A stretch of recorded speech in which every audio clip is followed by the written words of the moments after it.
नमस्कार दोस्तों, आप सबका हमारे चैनल पर स्वागत है। अगर आप चैनल पर नए आए तो कृपया चैनल को लाइक और सब्सक्राइब जरूर करें।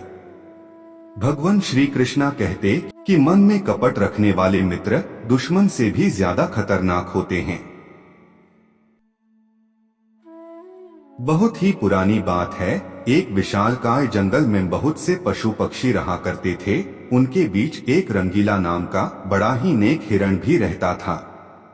बहुत ही मेहनती, मिलजुल के रहने वाला और सबका उपकार चाहने वाला था।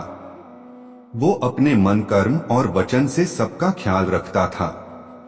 किसी का तबीयत खराब होने पर वह हालचाल लेने के साथ साथ उसके उपचार की भी इंतजाम करता था। वो जहाँ रहता था वहाँ अपने मेहनत से चारों तरफ हरियाली फैलाए रहता था। एक बार रंगीला सडनली बीमार पड़ गया। उसे ऐसा बुखार चढ़ा कि उतारने का नाम ही नहीं ले रहा था। उसने तुरंत कुछ जड़ी बूटियां खाई, लेकिन कोई फायदा नहीं हुआ। उसकी बीमारी की खबर पूरे जंगल में फैल चुकी थी, लेकिन उसे देखने के लिए कोई भी नहीं आया। तब उसका मन ज्यादा मुरझा गया। उसे उठा नहीं जा रहा था, फिर भी वह उठकर कुछ आगे आया और उसने दिखा दो हिरण उसके इलाके में आ गए थे। वो दोनों हिरण बड़ी बड़ी और हरी हरी घास खा रहे थे।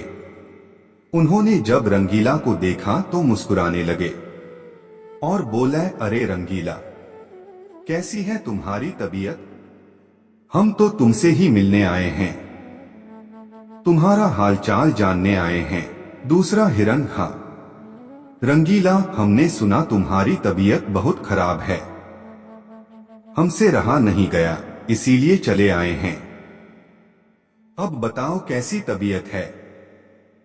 रंगीला बोला, तबीयत में कोई इतना फर्क नहीं आया है, लगता है और कोई दूसरी दवा लेनी पड़ेगी। वो हिरण, हाँ हाँ, अच्छी दवा लेना, अपना ख्याल रखना, तुम आराम करो, हम चलते हैं। रंगीला मुड़कर अपने अड्डे की तरफ चला और इधर यह दोनों हिरण फिर से रंगीला के इलाके की हरी हरी घास खाने लग गए। उन दोनों में से एक हिरण बोला, इस जगह के बारे में जितना सुना था उससे भी अच्छा पाया। रंगीला ने बड़ी मेहनत से ये गुलशन सजाया है, चारों तरफ हरियाली ही हरियाली है, देखकर और खाकर तबीयत हरी हो गई। कल रंगीला से मिलने के बहाने फिर आऊंगा। वहीं पर दूसरा हिरण बोलता है, मुझे रंगीला के तबीयत से क्या लेना देना, मुझे तो इस इलाके की हरी हरी घास खाना है, मैं भी तुम्हारे साथ कल आऊंगा। दोनों हिरणा का जब पेट भर गया तब वह वहां से चले गए। अपने इलाके में जाने के बाद वो दोनों हिरण रंगीला के इलाके की हरी हरी घास की बहुत तारीफ करने लगे और बोले, अरे भाई, क्या यहाँ सूखी घास खाते पड़े हो? जाओ रंगीला के इलाके में, वहाँ चारों तरफ हरियाली ही हरियाली है, वहाँ जाओ, रंगीला का हालचाल पूछो और पेट भरकर हरी हरी घास खाओ।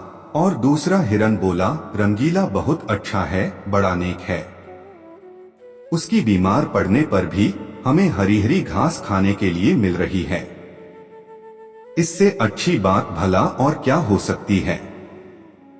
बहुत सारी हीरोइन की टोली बन गई। फिर सब रंगीला का हालचाल पूछने रंगीला के इलाके में पहुंच गए। पहले तो रंगीला को इस बात की बड़ी खुशी हुई कि मुझे सब मिलने आए हैं, लेकिन उसके बाद का नजारा देखकर उसका कर ही चकरा गया। सारे हिरण उसके इलाके के घास खाने में जुट गए थे और कुछ हिरण तो फल भी खा रहे थे। उन हिरणों के पास सर उठाकर इधर उधर देखने की भी फुर्सत नहीं थी।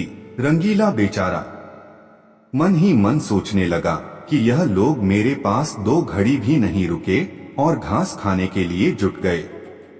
अब अगर यही हाल रहा तो मेरे इलाके की सारी घास साफ हो जाएगी, मेरे खाने के लिए भी कुछ ज्यादा नहीं बचेगा। कुछ देर बाद रंगीला का एक दोस्त मोनू भालू आ गया। उसे आने में बहुत देर हो गई थी। वह आते ही उससे माफी मांगता है, फिर कहता है, माफ करना मेरे दोस्त, मैं तुम्हारे लिए दवाइयां के तलाश में गया था और आने में थोड़ा लेट हो गया। और मुझे बहुत दूर जाना पड़ा। दवाइयाँ तो मिल गई, लेकिन आने में देर हो गई। ये तुम खा लो और जल्दी से ठीक हो जाओ। रंगीला ने दवाइयाँ खाई और उसे कुछ समय के बाद आराम मिलने लगा। उसका दोस्त मोनू उसके साथ ही रुक रहा। 2 दिन के बाद रंगीला की तबीयत बिल्कुल ठीक हो गई, लेकिन उसके खाने के लिए ना कोई फल बचा था और ना ही कोई घास बची थी।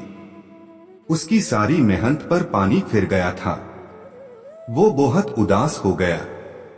फिर उसका दोस्त मोनू बोला, दोस्त रंगीला, जानता हूँ यह मतलब का संसार है। ज्यादातर सब दोस्ती का दिखावा करते हैं, सब अपने फायदे की सोचते हैं। तुम चिंता मत करो, हम दोनों मिलकर फिर से गुलशन सजाएंगे।